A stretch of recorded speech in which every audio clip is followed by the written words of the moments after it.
be the one. Alright, 明日の地球を投げ出せないから be the light, be the light. Good afternoon, everybody. What is going on? It is yours truly, the real Sakurai, back again. And today we're doing, surprisingly, another reaction request. And this one, I believe, hopefully, is one by one of my newest subscribers. Well, his or her name is good. It goes by the name of Min, the Singaporean otaku. Well, first of all, I want to say, even though I just botched that entire title because I haven't, seen like a title like that in a long time. Thank you so much for sending me reaction requests. If you have any more, if anyone else has any more, please feel free to put it in the comments or the link in the description of all my videos to my other media sites, Twitter, Facebook group, or Instagram. Feel free to let me know. I am open to all of any of reaction requests. Let me turn this down for a minute.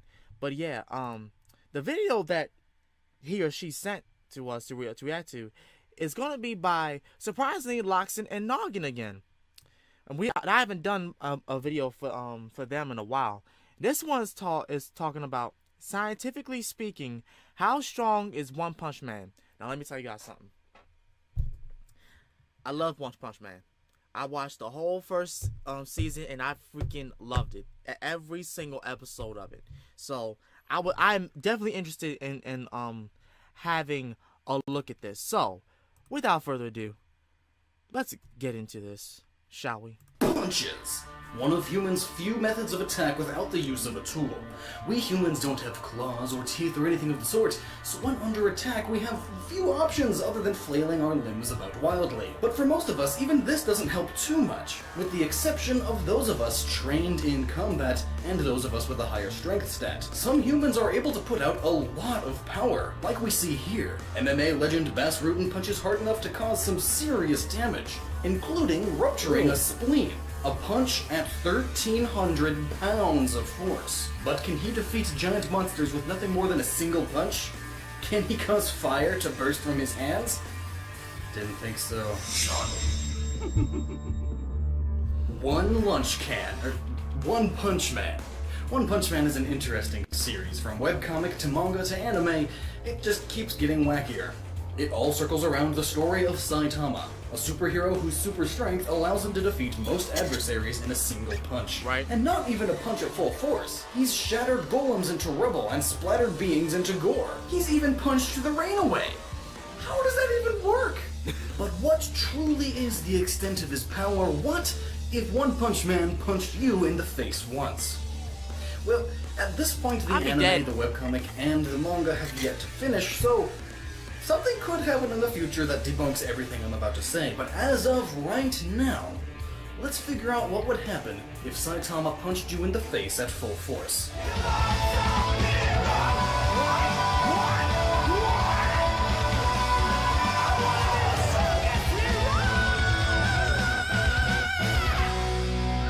Love that theme. Initially, going into this video, I was going to research everything, including how strong One Punch Man is defensively. But for the sake of simplicity, and the sake of this video not turning into multiple hours long, let's just look at his offensive power. We know Saitama can survive in outer space by holding his breath, and that he can be struck by lightning, which frequently is 5 times hotter than the surface of the sun, and not even flinch. So there is no question about Saitama's endurance, but what would happen if he punched you in the face with a serious punch? You're gone. At all of his might? Well, you would die. Obviously. But how would you die? A lot. You would be deader than anything has been dead before. But what's the science behind all that? Let's look into it. First, let's look back. Around 2 years ago, I made a video asking the question, what would happen if you were Falcon punched? It's one of my favorite early videos, and looking back to this video, I get a lot of the research out of the way. In case you don't know, the Falcon Punch is Captain Falcon's signature move. Captain Falcon being the protagonist from F-Zero, though this move, Falcon Punch, is from his Smash Brothers incarnation. Falcon. Having done this video in the past was a huge help, as Captain Falcon's fist catches ablaze due to its force in the same way that Saitama's does from time to time. most prevalently in the intro to the anime. In this video, I figured out what it would take for your gloved fist to catch fire through nothing more than air friction. And long story short, for a gloved fist to catch fire long term, it would have to be moving at Mach 12, meaning the fist is moving at the speed of sound a dozen times over. So 4,067 meters per second. That Mach 12 speed is just what it would take to ignite your fist. And that's if you have plenty of build-up time for the temperature to rise at a solid pace. And that ignition is just a little flame. Who wants that? I want a big fiery bird! Quah! Or an explosion, like in Saitama's case. The biggest factor of all is that during a punch, especially a punch as fast as Saitama's and Captain Falcon's, you have very little time and distance to reach that point of temperature. In fact, the flames come out very early on in the punching motion, as in it's almost instant. If you were to build up to a speed of Mach 12, you would have all that time accelerating to build temperature up too. But in this case, we don't have that luxury. The fist needs to go from static to flaming in under half a second. The temperature of the fist needs to go from the regular temperature of the air to its ignition point of 212 degrees Celsius, and then some, in under half a second. In order to do that, your fist would have to be moving at an astonishing Mach 23, 7,683 meters per second. Mach 23 and flying fast, come on. Power No, he did not just do a Power That Rangers in speed Space is just for Captain Falcon. reference. Saitama, our one brunch friend, completely surpasses this. By leaps and bounds, even. We can see this raw power in the opening, where we are focused on his fist bursting into flames. Seriously, having his fist so prominently right here has been a huge help in this video. Anyway, after catching fire, it then bursts into a flash of light and then appears to be vibrating rapidly and has turned white. So not only is the fist now moving so quickly that fire can't keep up with it, but it lost all of its color in a burst of light. This is called the Doppler Effect, also known as red and blue shifting.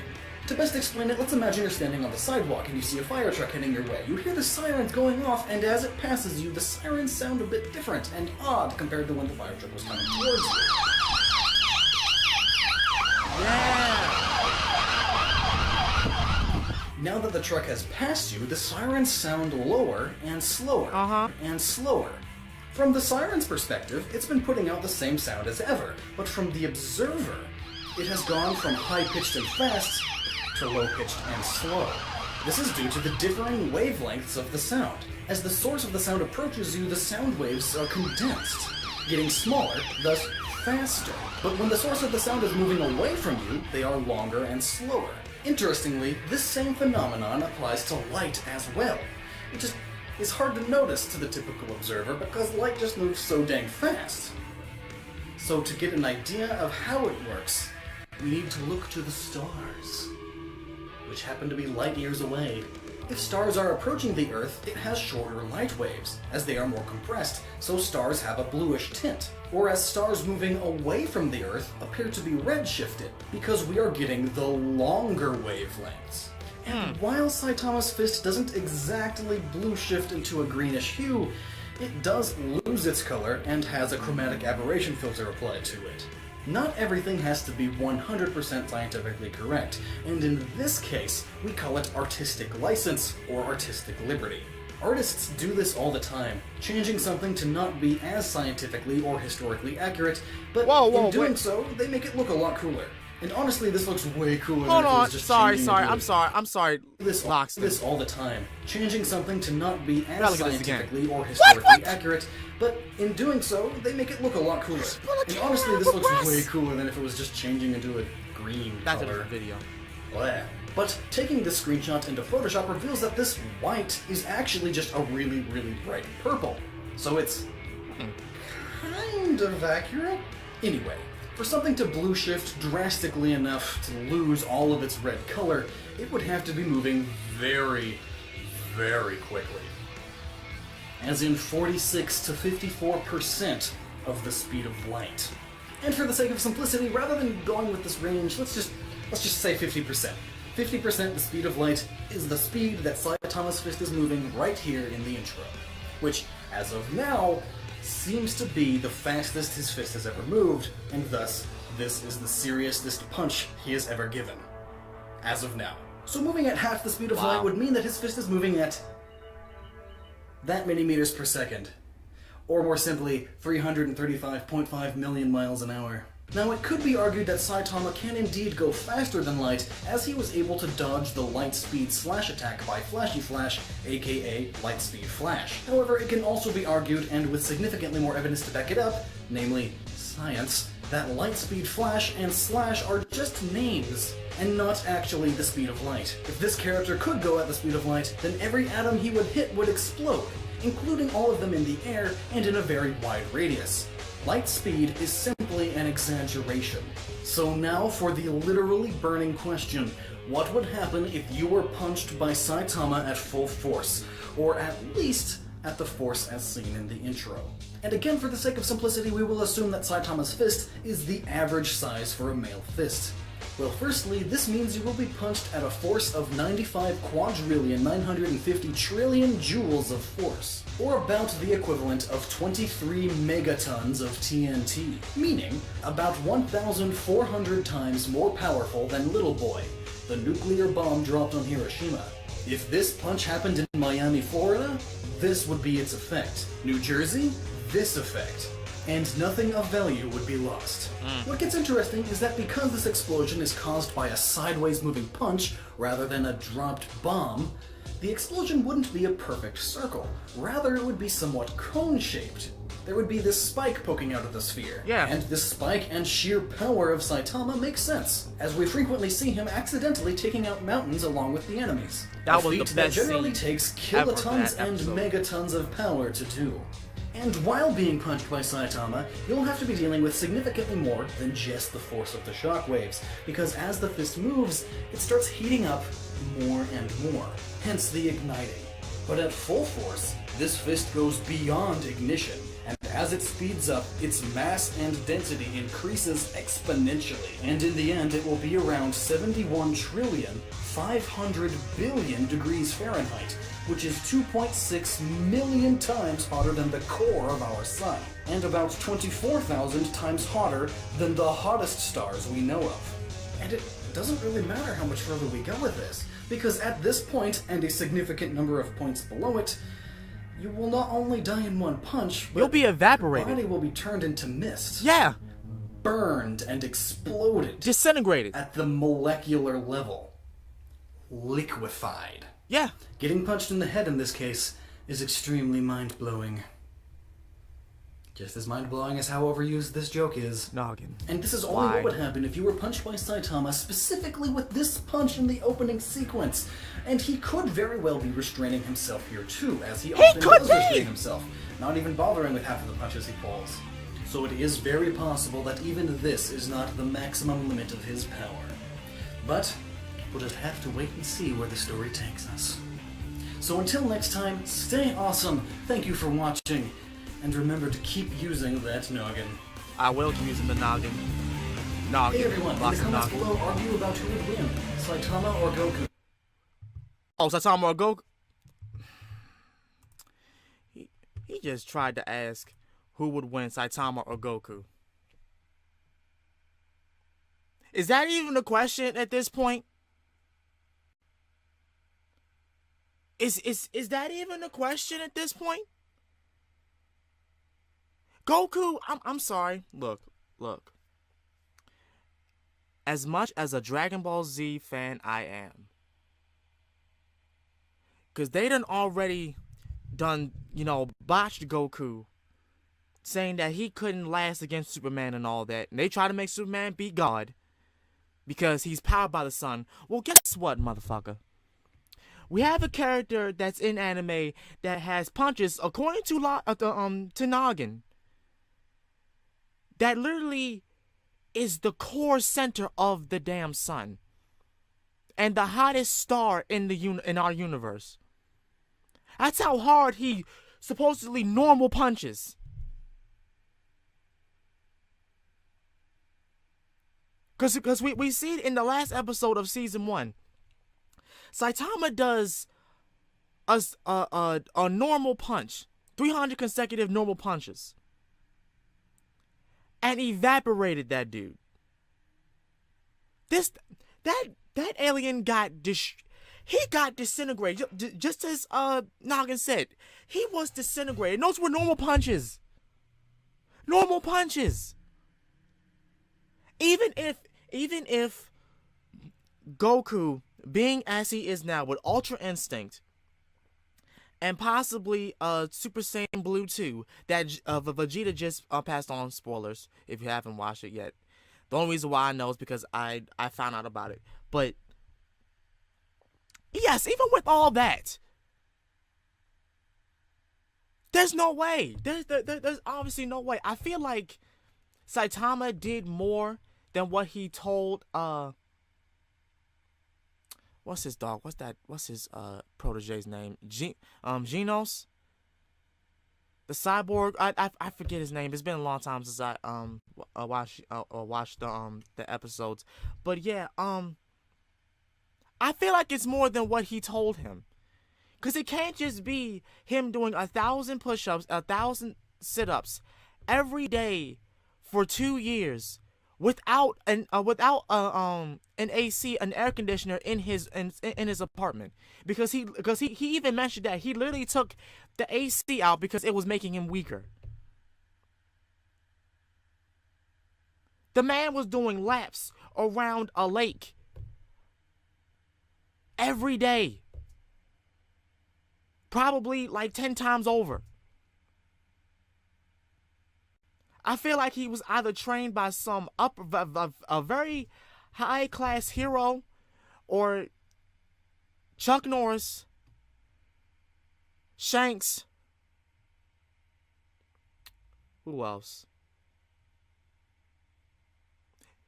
Jaden. Jiren. Well, however you want to pronounce his name, and freaking Sega de Sanchiro. They all just taught him shit, and they all gave him a gift of power, and he's just using it normally because he has got complete control over it, obviously, and the speed that doesn't surprise me, because when he was fighting, when he was sparring with Genos, the way he was running like that, he was jogging. He wasn't even running. That man jogged.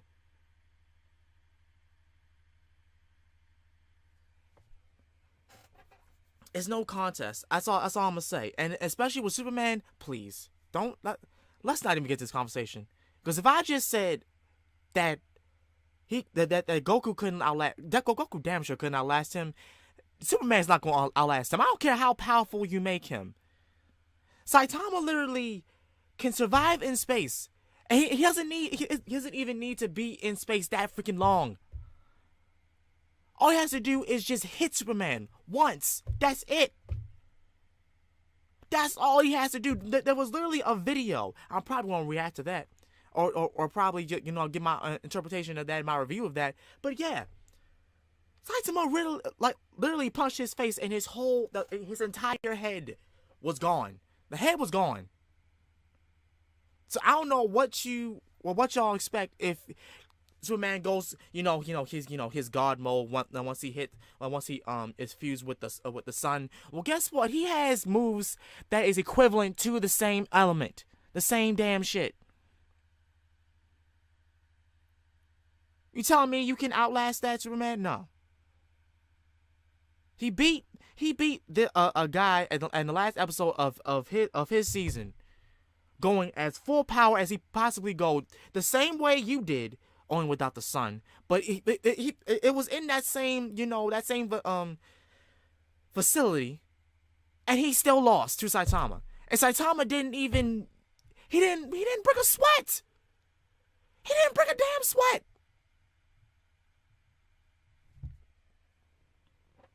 That's all I gotta say. It's just,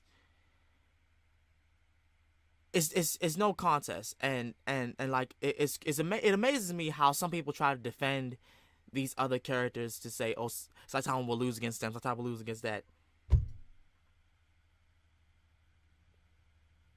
All right, Go live in your little fantasy world where Superman is Jesus and Goku is the supreme goat that can balance anything. Because last time I saw, he got his ass whooped by Jiren multiple times. Even though he did overcome some of those times, he still got his ass whooped. So I don't know what else you want me to say. And Jilin was supposed to be the supposed god of destruction. So if he's the god of destruction, and you couldn't outlast him, what the hell makes you think you can outlast Saitama? I'm just speaking in my own opinion. So don't be mad, y'all. I'm just, it just doesn't make it just doesn't, compute to me. I don't think if Saitama could be able to fight Seiya Sanshiro or Chuck Norris at the same time, because the last time in Death Battle, their battle was so apocalyptic they're probably still fighting in the universe while breaking the hole through space-time. So I don't even know if he could outlast that. But then again, we only saw season 1 of Saitama. And if he gets even stronger than that, if he gets on the level of Chuck Norris, of the same thing as Chuck Norris and Seiya Sanshiro when they were fighting in Death Battle, it's over. It's over. I'm ending this episode right now. If you guys enjoyed this episode reaction, please make sure to like, comment, and subscribe. Share this video on your local media sites if you would like to. Facebook, Instagram, Twitter. Follow me on those sites as well.